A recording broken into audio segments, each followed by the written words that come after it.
My name is Robert, and this is the tale of how I uncovered the truth about my wife, Gabriel, and gained control of my life. I never imagined I'd be relaying my story, but here I am, spilling everything, because I know I'm not the only one who has gone through something similar. I believed in my marriage. I believed in the woman I married. And for 9 years, I assumed we had something substantial. However, life has a way of pulling the rug out from under you when you are least expecting it. After nearly 10 years of marriage, I felt I knew my wife inside and out. She always enjoyed a well-thought-out surprise. The smallest nuances were important to her, and I had spent years noticing what made her eyes light up. So, for her birthday, I wanted to do something genuinely memorable, not just a dinner, but an experience. I took the day off of work and hired a professional chef.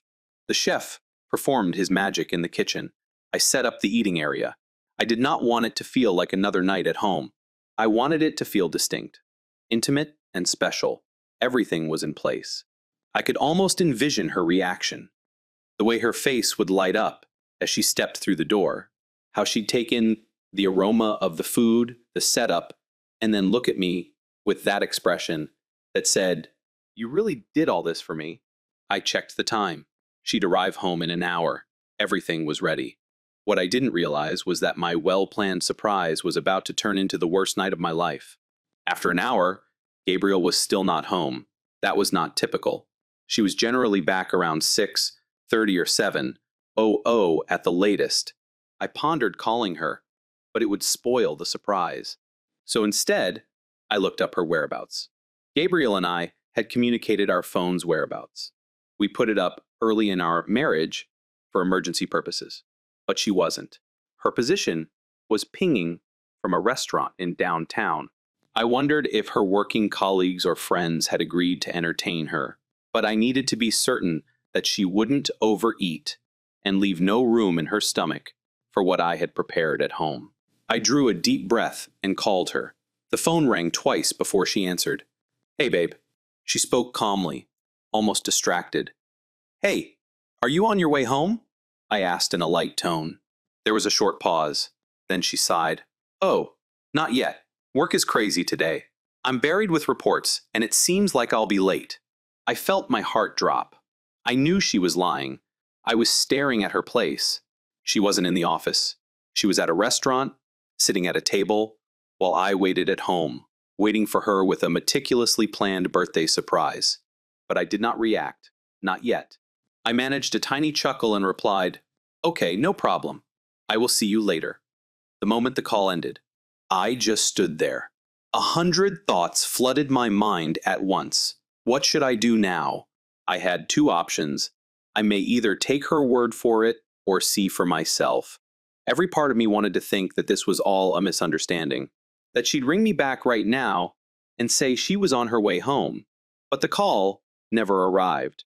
So I picked up my keys and headed out the door. The drive to the restaurant seemed to take forever. Even though it was only a few miles away, my imagination raced with all the possibilities. I was overthinking it. When I arrived at the restaurant, I didn't have much trouble finding her via the wide glass windows. She was seated at a modest, cozy table for two. She was not alone. I knew the man standing across from her, smiling and leaning in close. Her coworker, whom she had introduced me to months earlier at a company event. The way they looked at each other, it didn't appear to be two coworkers having a casual meal. Even if they were eating casually, why would she lie?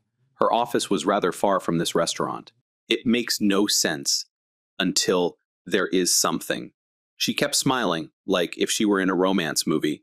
But I needed one final assurance. I took out my phone and called her from the shadows.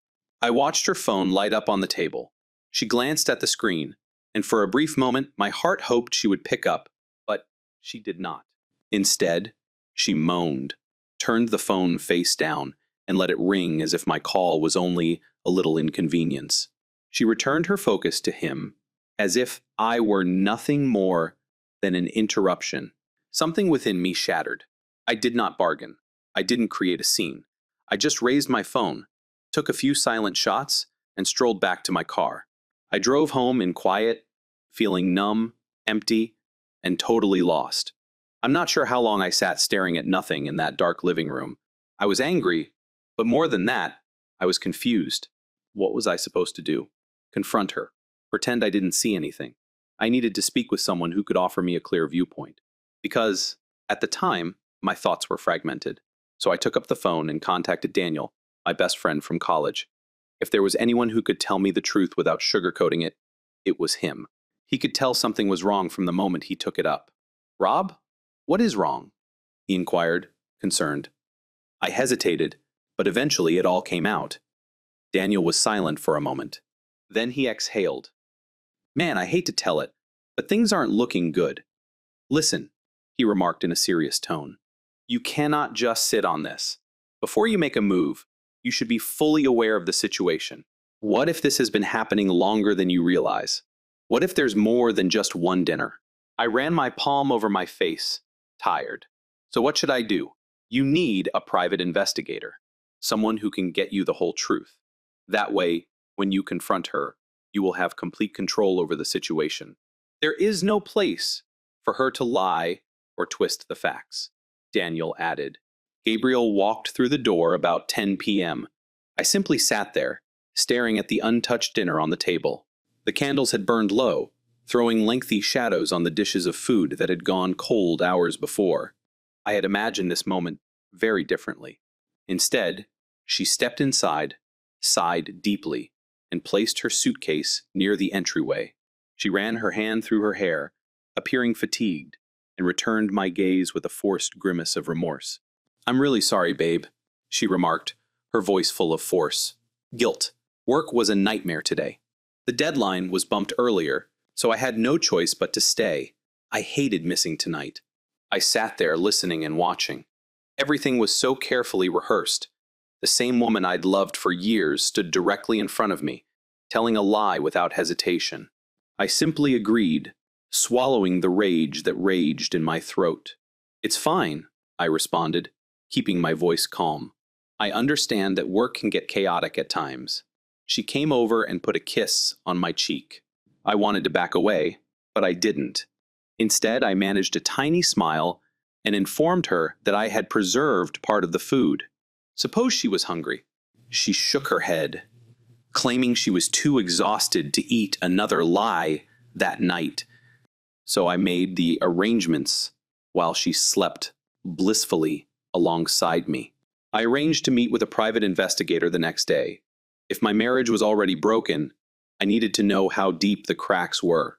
Over the next month, I tried to keep my emotions under control while the private investigator did his job. Every day, I felt like I was living two lives. It was not easy. I had to wake up next to Gabriel, eat breakfast with her, listen to her talk about work, and pretend I had no idea she was sneaking around with someone else.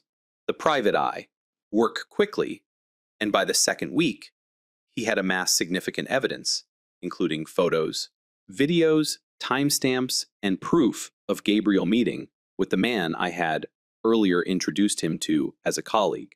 They weren't only meeting up at motels.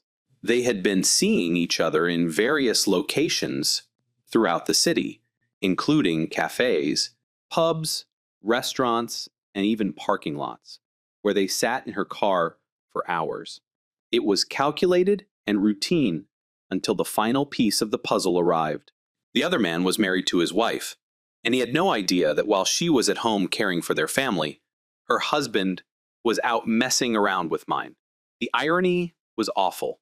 Two people violating their vows, living two lives, and lying to those who trusted them the most. By the time the private investigator.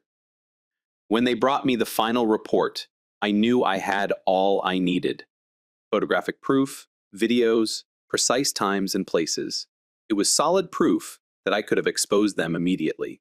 They ruined their professions, reputations, and relationships, but I did not. Gabriel was not a typical employee at her workplace. She held a high position in the business hierarchy and was widely recognized and admired. If word spread that she was sleeping with a subordinate, especially a married one, it would be more than just a scandal. It would mark the end of her career. The corporation maintained severe restrictions against workplace relations, particularly among employees of different positions. If this information reached HR, she may face demotion, firing, or even a lawsuit from her lover's wife. I was uninterested in vengeance. I was interested in control. I wanted a clean break on my own terms. The evidence I had was enough to ensure that when I went away, I would not be left to pick up the pieces. There will be no messy legal battles, financial fights, or false charges leveled against me. I was planning to have her sign the divorce papers and then walk away silently. And if she refused, I'd make sure every detail of her affair was delivered to the appropriate inboxes. If Gabriel wanted to start a new life with someone else, that is great. I had finally gained the upper hand, and I was going to use it. That night, Gabriel arrived home late. Same routine, same justifications. She walked in, sighing dramatically, as she placed her luggage on the countertop. "You wouldn't believe the day I had," she explained. "I was really overwhelmed by my workload. I didn't answer immediately. I just watched her for a long time, allowing the silence to settle between us. I had nodded along, seeming to believe her. But not tonight. Tonight I was finished. There is no need to continue living a lie. I eventually spoke, my voice calm yet firm. I reached for the folder on the table and pushed it towards her, beside it. I placed a stack of papers, our divorce papers fully prepared. Gabriel's cheeks twitched, and her confusion swiftly transformed into something else. Fear. She glanced at the folder, but did not open it. "What? What's this?" she inquired, her tone just above a whisper. I leaned forward and locked eyes with her. "Here are your two options," I stated, my tone steady. "Sign the divorce papers and leave discreetly. There is no legal complication, no drama. Or," I tapped the folder, "I forwarded this to your company's human resources department, your colleagues, and your lover's wife." Her face had lost its color. She didn't open the folder, but she didn't need to. She knew what was within. She shook her head and moved back slightly, as if she was attempting to separate herself from the truth. "Robert?" "No, it's not what you think," she mumbled. "Please let me clarify." I did not say anything. I'd already heard enough lies. Her respiration increased. Her hands trembled as she eventually reached for the folder and flipped it open. Photos, recordings, proof. The tears came quickly. Is it real or fake? I didn't care anymore. This was a mistake, she cried. A dumb error. It did not signify anything. I never intended to replace you. I swore. I breathed slowly. This was almost laughably predictable. "I still love you," she approached, whispering. Her hands reached for mine. "Please, Robert, we can remedy this. I'm going to stop it. I will do whatever it takes. Just do not do this." I gazed down at her hands, then looked back at her face. I pulled my hands back. "This isn't about love, Gabriel," I explained coldly. "It's about respect. And you had lost mine for a long time." She simply stood there, her gaze flickering between me and the divorce papers. I could see the hesitancy and dread. She didn't want to fix our marriage because she wasn't sure how it would damage her reputation, job, and image. I leaned back in my chair and folded my arms. "Sign them, Gabriel," I asked. "Are we doing this the hard way?" Her lips parted as if to argue, but no words came out. She sniffled, wiped her tears, and picked up the pen. She signed her hand and shook it, but she did it. When she put down the pen, she gave me one final pleading look. "Do you guarantee not to send this out?" she asked. "Will you keep this between us?" I nodded. "As long as you don't make a mess." She bit her lip, perhaps unsure whether to believe me, but she had no option. She'd played her hand and lost. And that was the end of it. The woman I believed I'd spend my entire life with was now only a chapter in the past. She couldn't play. The victim couldn't say I abused her or that I was a horrible husband. She had no defense. That was the part that killed her most. She wasn't only losing me, she was losing control of the narrative. She sighed sharply and wiped her eyes. "What should I tell people?" she finally asked. I shrugged. "That is your problem, Gabriel." She frowned, possibly anticipating more. Maybe she thought I'd give her a nice little reason to inform her friends and relatives. Something like we simply grew apart or had different goals. But I was not going to make things easy for her. She needed to figure out how to explain why her seemingly ideal marriage broke apart so quickly without revealing the reality. And the best part, she couldn't drag my name through the mud either, since if she started spreading lies, I had evidence to shut her down right away. Looking back, I see things more clearly. Gabriel remained in our marriage for reasons other than love. It represented the picture of a married woman. It gave her status, and I supplied steadiness. She liked what we had, but she didn't value it enough to be faithful. That's the thing about treachery. It makes you face reality for what it is. For a long time, I believed that losing her would be the worst thing that could happen to me, regardless of whether you were prepared.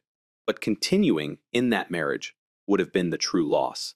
Staying would have entailed living a lie, giving up my self-worth, and letting someone else's decisions determine my happiness.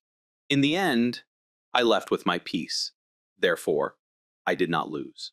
I may have lost my marriage, but I reclaimed my life. If there is one thing I want you to remember from my experience, it is this: trust your instincts. If anything feels wrong, don't dismiss it.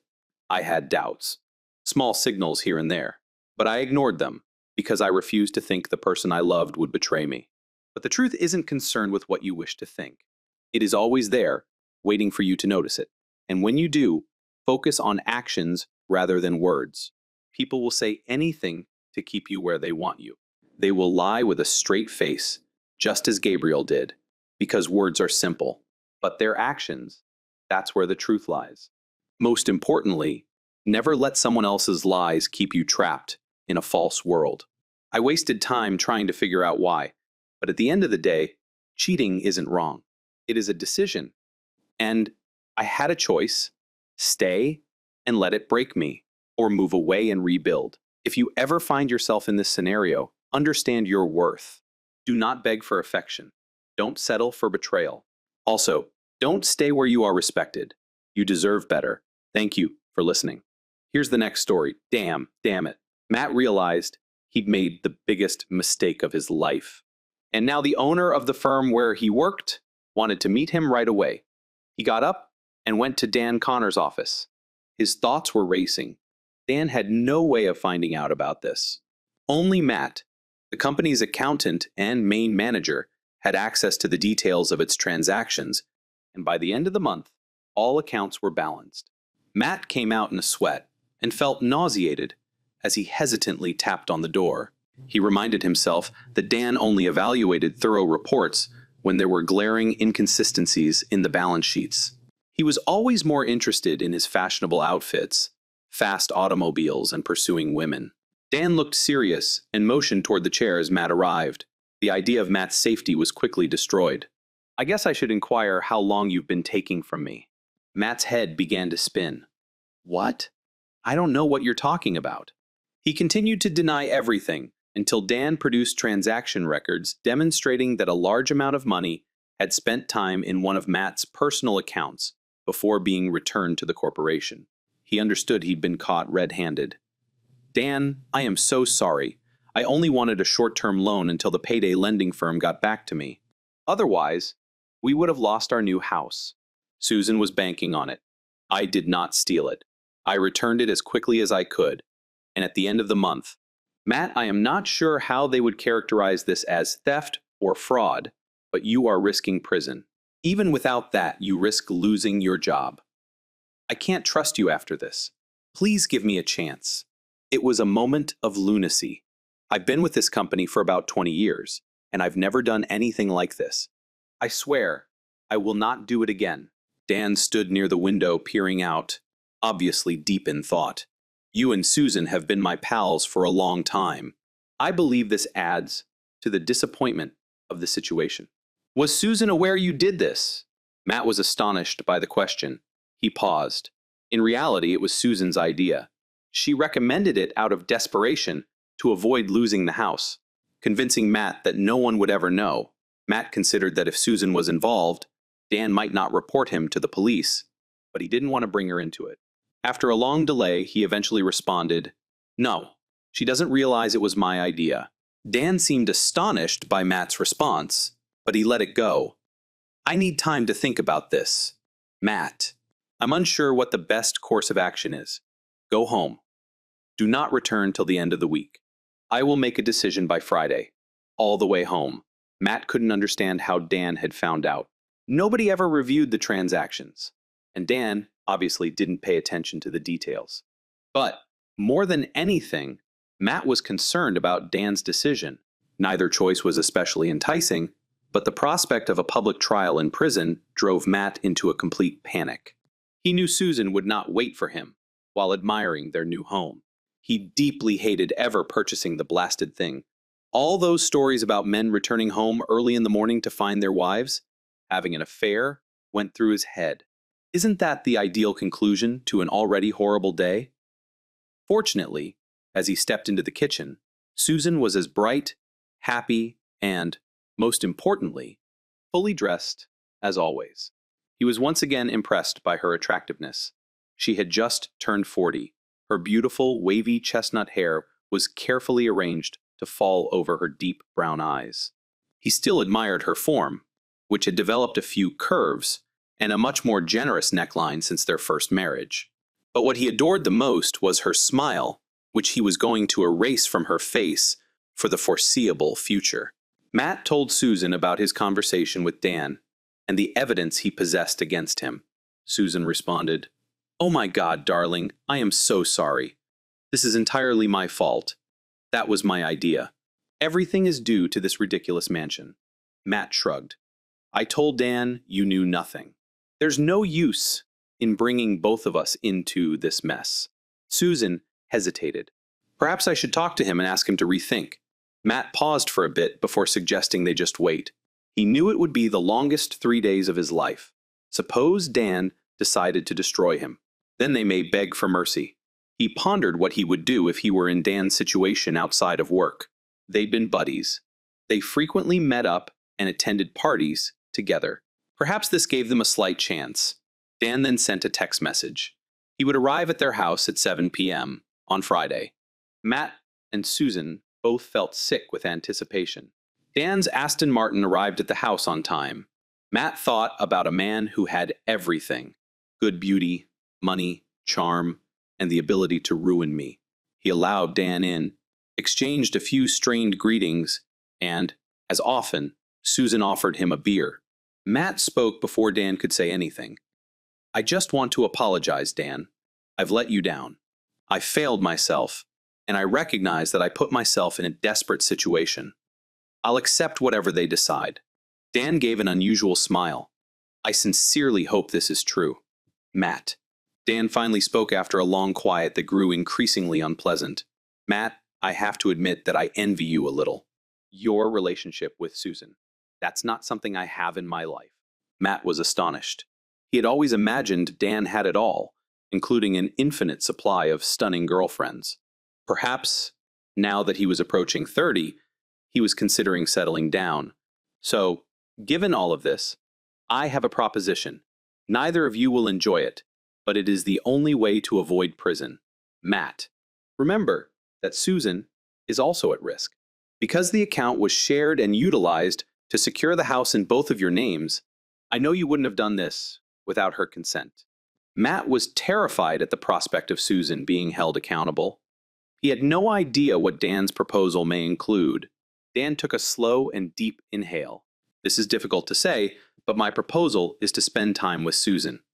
A startled stillness engulfed the room. Dan continued, "There are no police, no court cases, and no prisons. You keep your job. You stay together. But I get to spend each Friday night with her. You cannot be serious," Matt whispered. Dan's expression did not change. "I am completely serious. I've desired Susan for years, and this is an opportunity that I can't pass up." Susan spoke out, her voice wavering. "There must be another choice. We can pay more. Anything but Dan. This is my only offer. I've been told I don't look bad. I hope this isn't too much of a burden for you. Perhaps after the dust settles, this arrangement will not be so inconvenient for any of us." "Susan, We need time to think this out. We can't make a decision that quickly. Matt shakes his head. You can't even consider this.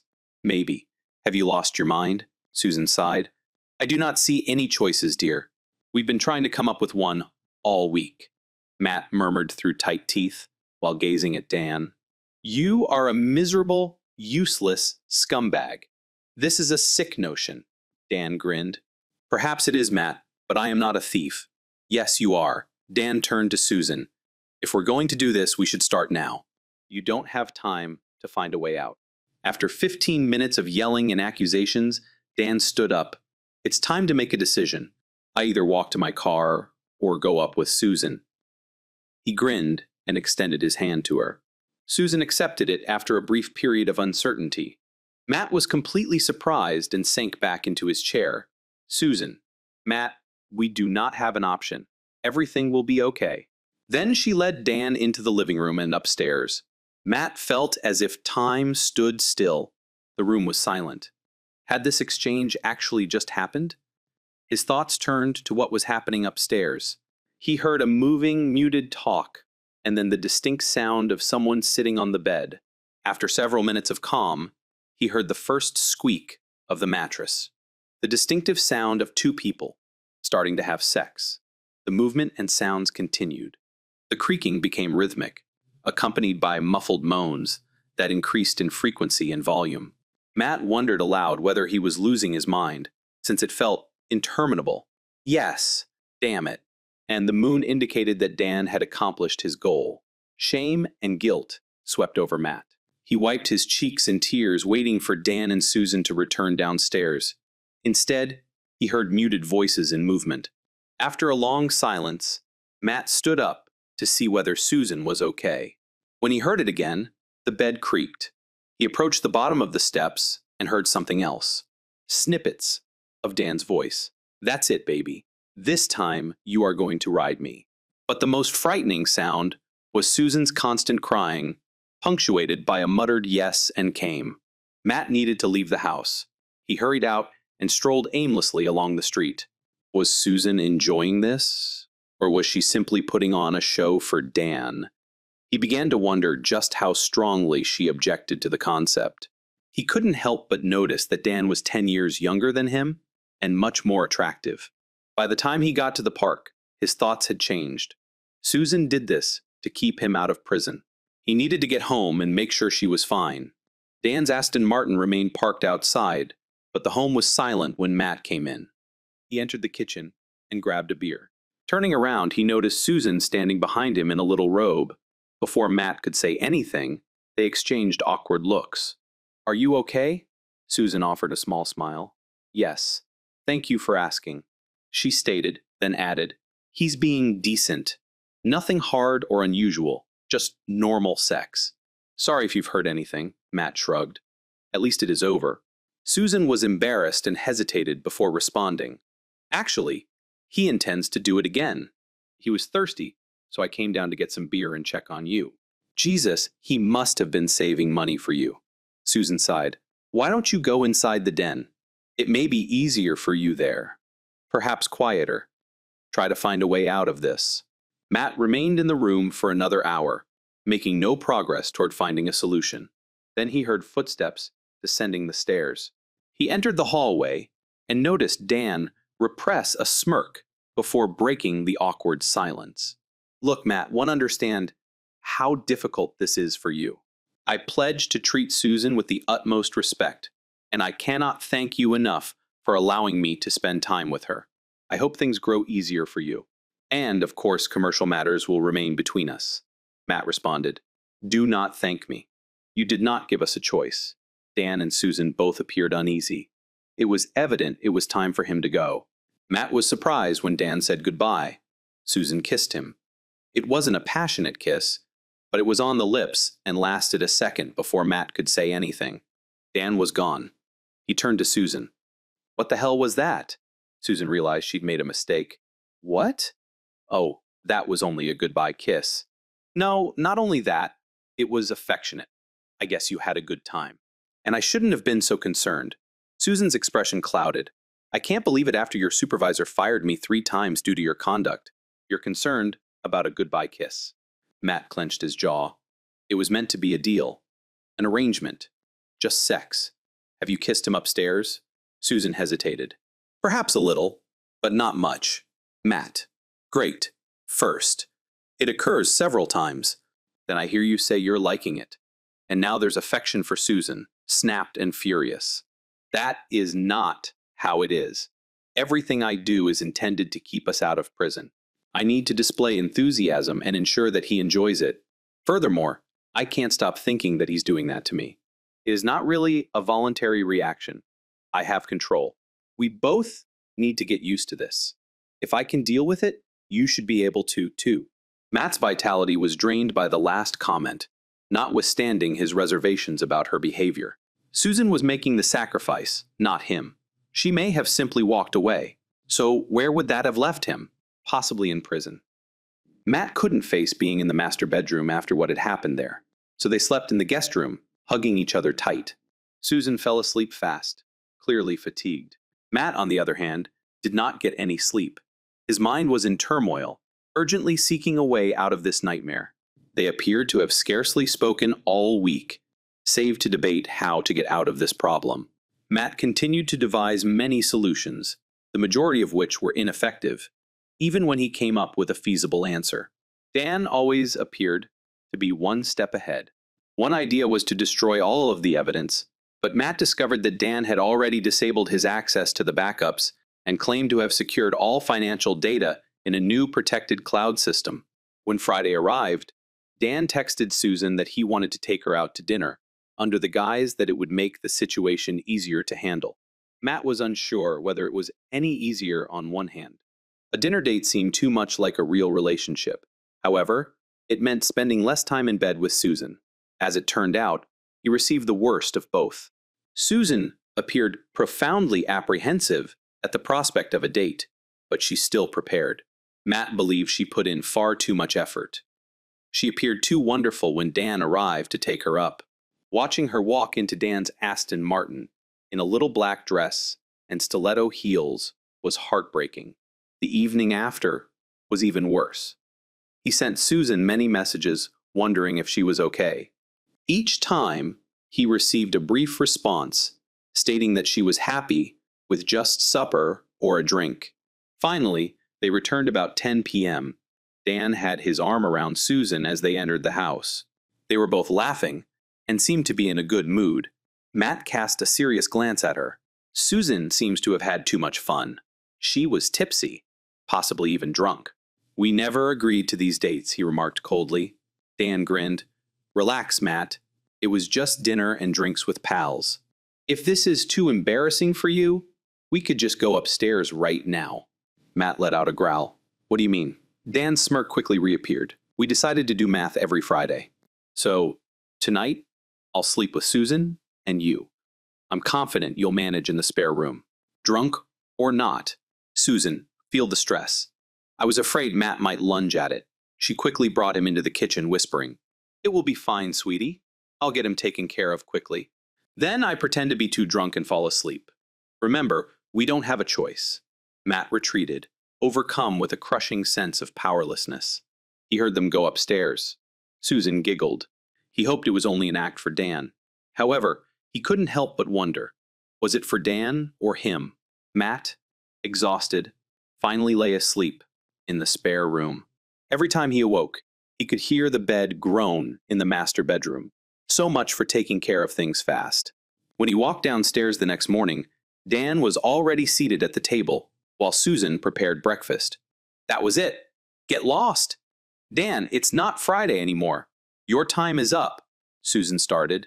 There's no reason for this, Matt. We can maintain civility and justice. Matt shut her off. You only have 10 minutes to leave my residence. Dan appeared to be about to dispute, but eventually rose up to leave. As he passed through the door, he offered Matt a pointed reminder. Don't forget what you have to lose, Matt. Matt glanced at Susan as she prepared his breakfast. Seriously? You have got to be kidding me. Why don't you move in with him? You are more his wife than mine today. He stormed away before she could think of an answer. On the third Friday, Dan suggested they spend the night in a hotel to prevent further confrontations with Matt. Susan left at 6 p.m., dressed as usual. Matt thought it would be easier if she changed in the hotel room before meeting Dan at the restaurant.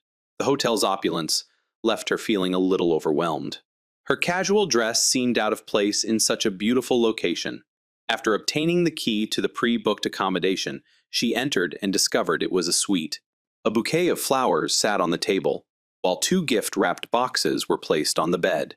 She opened the larger package and spotted a stunning floor-length silver satin gown with a halter neckline and a thigh-high slit.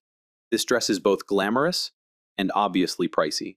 The second box had a red satin corset, a matching thong, and beautiful black seamed stockings. She hesitated but figured there was no harm in trying them on.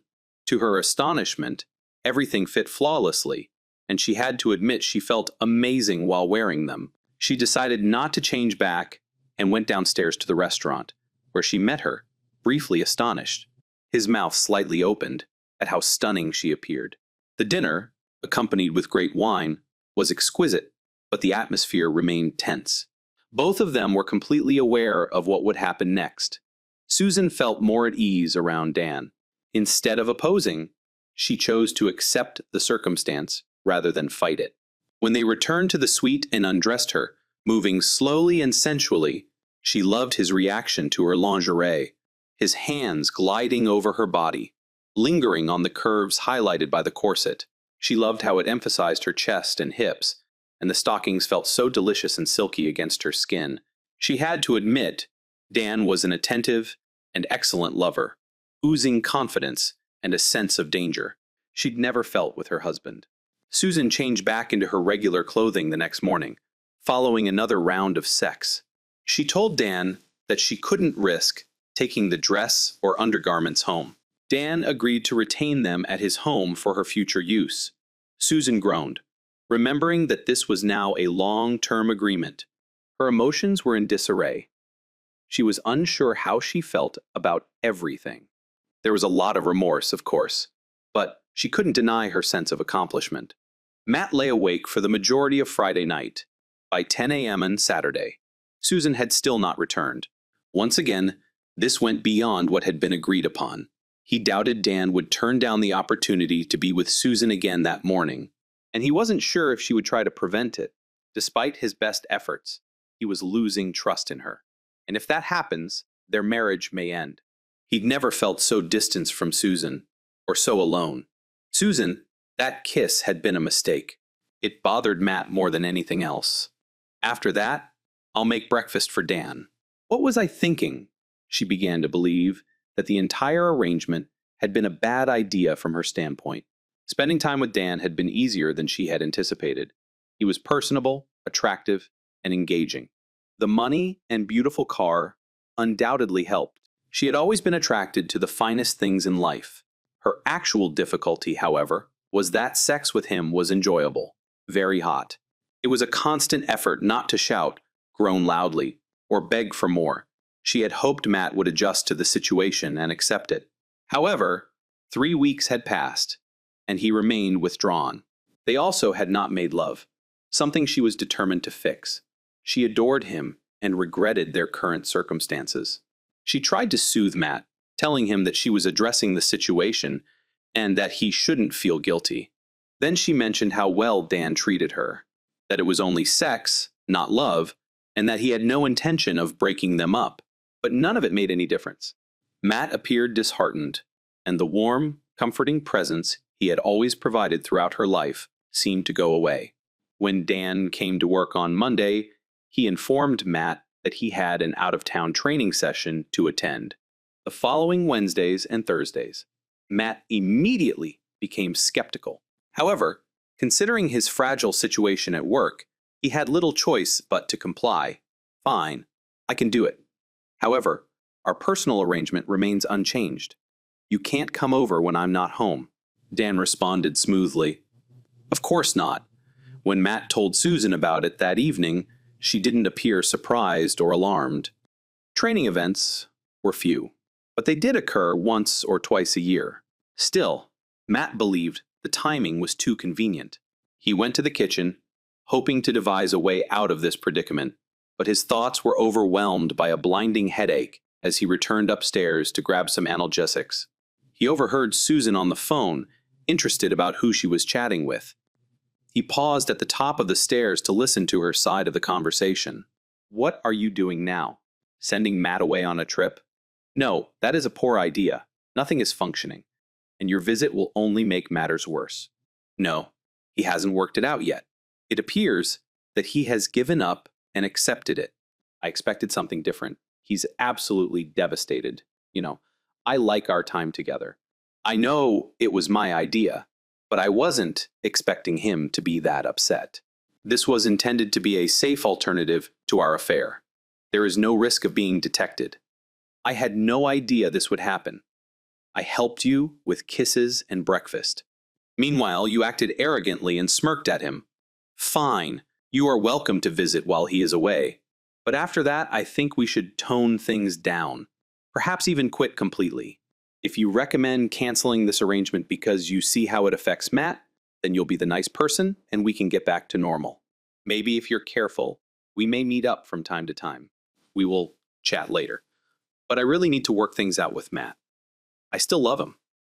Matt lurched down the steps, feeling like he had been punched in the stomach. Did you really just hear all that? He couldn't even begin to comprehend the full weight of it. No wonder Dan always looked to be one step ahead. Susan had told him everything ahead of time, and it was her idea. She'd recommended it and persuaded Matt to accept the money, despite his best judgment. That also explains how Dan found the gap in the first place. It was so deeply buried that Matt had assumed even an audit would not reveal it if he hadn't married a saint who had saved him from prison. The truth was much worse. He married a deceiver, a crafty and manipulative traitor. His mind was racing with vengeful thoughts. Everything was crashing down around him, but he knew he had to remain cool. Think rationally. He needed a plan. One that would cause them to feel uneasy for the rest of the night and into the following morning. Matt avoided Susan entirely. When Matt encountered Susan on Tuesday evening, he made no mention of the phone call he had overheard. Instead, he informed her that he had overheard Dan bragging at work about having a first-class mistress. Matt went on to explain that he could only hope Dan had not mentioned her name. Matt went early Wednesday morning for his trip. Susan informed him she loved him. He smiled briefly but pretended to be distracted, checking his itinerary on his phone as he walked out. Dan arrived at Susan's apartment later in the morning. She immediately inquired about the bragging, but Dan flatly denied everything, accusing Matt of exaggerating the situation. Susan didn't know who to believe. She didn't see why Matt would make anything up, but Dan might have been less discreet than she had assumed, which would be a significant concern. Between rounds of sex, they talked about the problem and what they could do about it. Susan missed the emotional connection she shared with Matt. Her relationship with Dan was simply physical. Before leaving on Thursday afternoon, Dan persuaded Susan to continue their affair. However, Susan made it obvious that this would be the final time, at least until Matt's situation improved. Dan froze when he went outdoors, unable to believe what he saw. A huge kitchen knife rested on the shining hood of his Aston Martin. He looked around, but the streets were deserted. All 4 tires were cut. He ran back inside to tell Susan. Panic gripped both of them. Matt could have arrived home earlier. What did he know? It had to be him. Unless it was just children or someone envious of the showy vehicle, this was not the first incident of vandalism in the neighborhood. Susan immediately called Matt and inquired about how the training had gone. He said casually, it was boring, that he didn't even need to be there and was already packing to return home. His voice was quiet, very calm. He didn't even ask about them. Susan said she couldn't wait to see him and ended the call. She reported the call to Dan, adding it did not sound upset. Perhaps it was just children after all. Either way, they needed to get the car towed before Matt arrived home. This resulted in a slew of panicked calls and some extremely expensive repairs. Matt returned home on Thursday evening, and everything seemed normal. Susan tiptoed around him, assuming the role of the obedient wife. The true surprise came when Dan messaged to clarify that he would still come over on Friday, but solely to talk about the problem. Susan grinned, thinking that Dan might now be ready to put a stop to this. Perhaps the event with his automobile terrified him enough to walk away. Matt departed for work at his normal time on Friday morning. At 11 a.m., he called Susan from the office. His speech was shaky and frantic. "You should see something." Matt mentioned that he had just gotten the video clip over personal email. She needed to watch anything. Susan promptly accessed their email on her phone, discovered the message, and selected the attachment. The video quality was terrible, lasting only 40 seconds, but there was no denying it. It was holding them while having sex. The sender remained anonymous. Matt. Jesus. Is it our bedroom? It's difficult to tell, but it appears light, like midday. So I'm not sure when this could have happened. Susan knew precisely when it was. She remembered Dan being with her like that on Wednesday, but she responded, "I'm not sure. Maybe it was altered, and they changed the lighting." Matt. That's you, right? You seem to be enjoying it. Susan ignored the comment. She has more pressing issues right now. She could explain her excitement to Matt later as part of the act she had performed for Dan. Matt. What is Dan now playing? Is this what he intended to talk about tonight? Is this simply another sort of torture? You did not say anything to him, right? You did not threaten him. Susan quickly rejected it and paused. She had told Dan that she intended to end things. Maybe he didn't take it. Maybe he wanted to use the footage to push her to continue. At some time, he must have installed a camera. Over the course of 2 days, he'd had numerous opportunities to do so. Matt explained that Dan was not at work, so he couldn't confront him about it. Susan was keen to get in touch with him. She still hoped they could talk about what had happened in the last several days. Just then, her phone vibrated with a message. "Call me immediately." It came from her sister, Diana. Susan informed Matt she needed to take the call so she could think. She stopped her chat with Matt and called Diana back, only to be bombarded with questions and expletives. When Diana finally paused to gather her breath, Susan was able to piece together what was happening. Her sister had gotten the same video clip. Her phone was vibrating with incoming calls. Most of her close friends, including her mother, were trying to contact her. Oh, my God. Did they all receive the clip? This was a total disaster. Matt would never do that to me. It must be Dan. Susan was furious and tried to phone Dan several times, but he would not respond. Susan was unable to reach Dan since Matt had taken his phone at work when he was in a meeting. He had thrown the battery in a trash container. He kept the phone and SIM card for himself and left an envelope on Dan's desk before calling Susan about the video. Then strolled silently out of the workplace and back home. Matt took immense pleasure in watching his wife get confused and distressed. She was distraught that her mother had seen the tape and that all of her friends and relatives thought she was having an affair. Matt played along, making a variety of unhelpful ideas on how to restrict the damage while also casting doubt on when the video was filmed.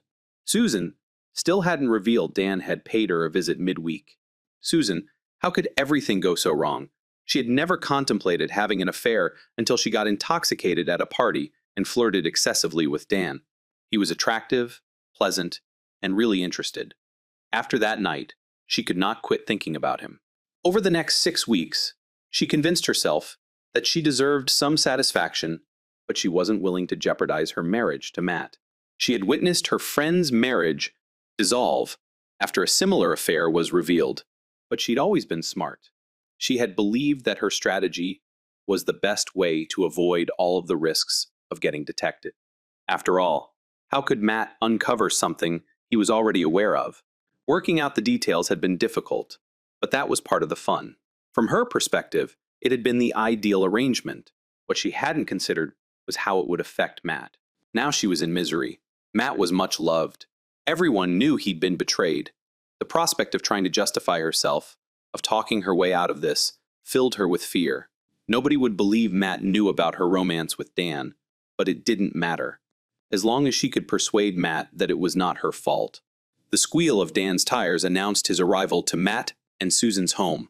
Susan confronted him at the door, hurling herself at him in wrath. Matt made no attempt to stop her, noticing the deep scrape on Dan's cheek. Dan eventually managed to pin Susan against the wall long enough to speak. He was aware of the video but swore he had not taped it. Was it not? Susan snapped.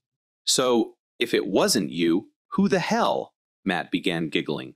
So, I suppose that would be me. Susan and Dan froze, astonished. Dan was the first to recover. So you found out about our little midweek meeting? Matt? Oh yes. Unfortunately, I did. Susan quickly attempted to excuse it as simply part of their agreement. But Dan had already understood the video's full ramifications. They had discussed the entire situation. Matt had undoubtedly taped everything, attempting to smooth things out and soften his tone. Matt, I sincerely apologize. I couldn't resist Susan. I never intended to hurt you in this way. I made a terrible error in judgment. I got carried away. I learned the arrangement. And I will not pursue the money discrepancies. Matt, that is really kind of you, Dan, but I'm afraid it is far too late. You will find my resignation letter on your desk. Susan jumped in. You cannot. Matt, how will we pay for the house? Matt, don't worry about it, sweetheart. It will be on the market tomorrow. Dan, shut up from his seat. That is not necessary. Matt, we can get past this. I need you at the firm. You are well familiar with the business and its clientele. Matt smirked. I suppose that's correct. Maybe that's why your greatest competitor recently gave me a job. I expect that some, if not most, of your clientele will accompany me. And, given the vacation days, you still owe me. I won't be returning for the 4-week notice period. Dan's strained smile faded. Matt continued. Matt, I believe some staff may depart. I've already informed them that I'm resigning. Most of them don't appear to believe you have what it takes to keep the company functioning. Dan stiffened. You need to think about this. Matt, you might still end up in jail. Matt. Oh, I do not think so. Do you really want to drag your mistress into this? She gained equally from the swindle as I did. Moreover, you committed extortion. And, thanks to your little act today, I now have a taped confession. It's amazing what kind of technology you can buy these days. The recording is already with my lawyer. Oh, and you might discover that some of your data were mistakenly destroyed. And I know you've never set up remote backups. So good luck with that. It's good to have colleagues who enjoy working with you. But I doubt you'd know anything about it. Dan grinned. That recording will never stand up in court. Matt smirked. Funny, my lawyer suggested the same thing, but I don't need it in court. I can repurpose it, and by the end of this, you'll be out of business. Then, my new company might simply want to buy you out. I've heard that their new chief operating officer is a decent person. Susan realized that, in comparison to Dan, Matt's business and financial stature posed a serious danger. She made a snap choice to throw Dan under the bus. Dan stared in horror as Susan delivered an outstanding portrayal as the deceived wife. I love you, Matt. This was entirely Dan's idea. He forced me into it. I admit I became perplexed. I got caught up in it a little, but I only did it to keep you out of prison. I had no choice. My life is now falling apart as a result of this. Please, Matthew. I love you, Dan murmured beneath his breath. You are a two-faced, lying wretch, my sweet, loving wife. In addition to the video, you appear to be ignoring that I overheard your phone call in which you stated that this was entirely your idea, a carefully prepared and brutal cover for your affair. The divorce papers will be in an envelope in the kitchen drawer. You are leaving tonight, and you will accept the terms. Otherwise, the video clips might make their way to our friends and relatives. I'm sure your loving mother would be delighted to learn that you are not just a cheating adulteress, but also how far you went, how planned, and how manipulative you were. Susan dropped on the floor and sobbed. Matt turned to face Dan. Do you want to take her with you? Dan scoffed. Not a chance. She causes more difficulty than she is worth. Matt chuckled. For once, I agree with you. Dan narrowed his eyes. This is not over, Matt. Matt nodded. That is true.